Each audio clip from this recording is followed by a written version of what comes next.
decide a particular thing in a particular manner. There are mandatory provisions or procedure prescribed under the statute to be followed before the decision is arrived at. And the authority concerned simply does not pay attention to such mandatory procedure.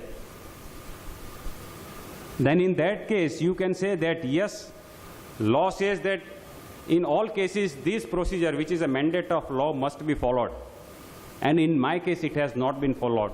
Therefore, equality clause and equal protection of law clause under Article 14 has been violated. So those are such instances where absolutely non-compliance of the mandatory provision is there.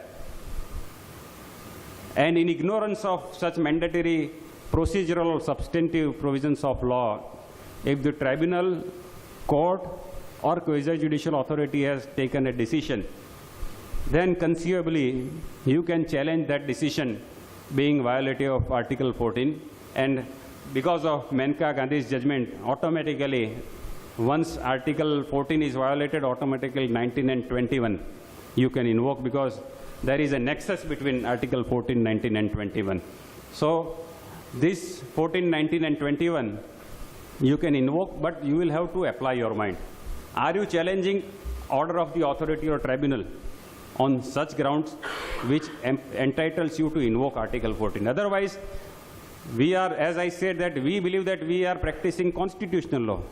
It is incorrect. We are, in fact, practicing administrative law. We are not concerned with, in all cases, usually, no, some cases where we challenge the virus of the provisions of the Act or rules. Those are the issues, real, genuine constitutional issues. When you are challenging the legislative competence of the state or the central government to enact a particular law, that is a constitutional issue. So when you are challenging or you are coming before the court making a grievance that a particular law enacted by Parliament or state legislature violates my fundamental right, then really it is an issue of constitutional law. But as I said, that usually those cases are very few, and we rarely come across such cases, and we may not have that opportunity to challenge such cases before the court. Therefore, what we are practicing is administrative law. Now I will give instance that whether Article 14 is there in existence or not, these principles of administrative law are still there. What are the principles of administrative law? When we challenge any order or order or decision of the authority or tribunal, we simply say that it is perverse, or the decision has been taken in violation of principle of natural justice, or the decision suffers from Wednesbury unreasonableness. So what is a Wednesbury unreasonableness? You might be aware of that judgment of 1948 in King's Bench, Wednesbury Corporation judgment, that is 1948. From that, all these principles have been derived. So when you make a grievance that order is passed in violation of principle of natural justice, order is perverse, non-application of mind, the order is based on extraneous considerations, or suffering from other illegalities, these are the issues of administrative law. These principles, though, are in force irrespective of our constitution, they have been made part of Article 14. Now that is how this entire confusion has started from 1978 judgment, Maneka Gandhi's case. It is a very good judgment. I am not saying, I am not criticizing it, but that has led to a confusion that we are dealing with violation of fundamental rights. But it simply said that it is not necessary for invoking 226 that a particular law should be violative. Even executive or administrative action can be challenged on the ground of Article 14, 19, and 21. But in Makhan Singh case, the issue arose in 1964, whether irrespective of Article 14, such principles of administrative law were in vogue or not at the relevant time. And the Honorable Supreme Court said that yes, these principles are very much part of our constitutional scheme, even though they may not be specifically mentioned under Article 14, 19, and 21. So these are the broad misconceptions. And yes, last one misconception, and then I will conclude. Last misconception which I am going to discuss is that whenever we file a petition and we pray for a writ of certiorari or writ in the nature of certiorari, there is a belief that after quashing the order under Article 226, the court has no further power to issue any direction. Now, how do we get these kind of things? It is true that normally whenever certiorari is issued, it simply annuls the decision. Thereafter, nothing is to be done. It is taken out of the book. So, certiorari is issued for setting aside the order. But the Supreme Court and the High Court has gone further that once you ask for writ of certiorari, writ in the nature of certiorari, High Court can simply quash and thereafter can do nothing.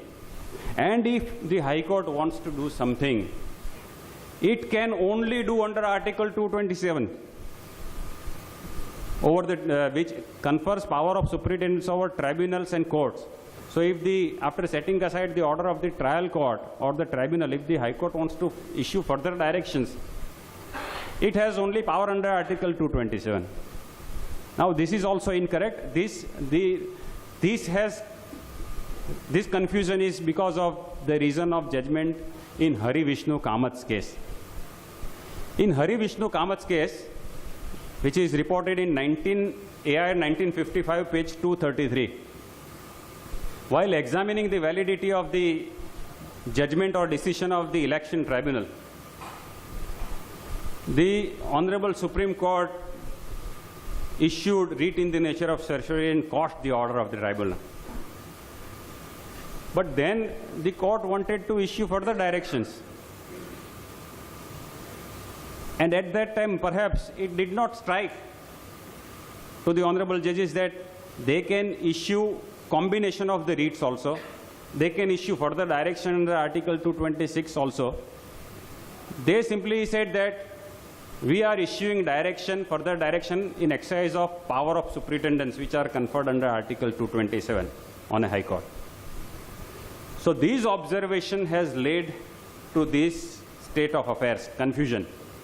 And from 1955 onwards, it has become customary to label every petition as petition under Article 226 and 227, which I personally do not approve. If you want to challenge any order of the authority, you will have to simply invoke Article 226. The word of Article 226, I may remind that it says that High Court shall have power to issue so-and-so writs or any of them, meaning thereby there can be a combination of writs also. And there is an instance of such a exercise of power. That is the last judgment, and thereafter I will hand over mic to Mr. Kavina. In 1958, Sev Pujan Rai's case versus Collector of Customs, after quashing the notification by issuing writ in the nature of certiorari, the Supreme Court even issued a writ of mandamus also, directing the authority to act in a particular manner. It also issued a writ of prohibition also, restraining the custom authority from exercising the jurisdiction which is not vested in it. So this, we must come out of all this confusion, and this confusion can be cleared only if you read the bare text of Article 226, if you read some Constituent Assembly debates, and if you read the historical background which led to framing of Article 226 in the present form, then you will have a correct picture of Article 226. Otherwise, you will keep on confusing yourself. Sometimes you will demand certiorari, sometimes you will demand mandamus.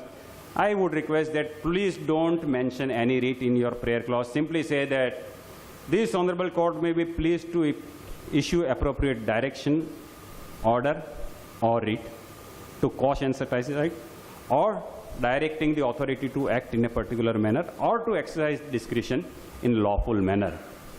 So these are the facts, and of course the time is too short, otherwise we can also have an interactive session, but later on, after the third speaker concludes, if time permits, we will have interactive session, because this discussion might have led to many queries in the mind of all of you.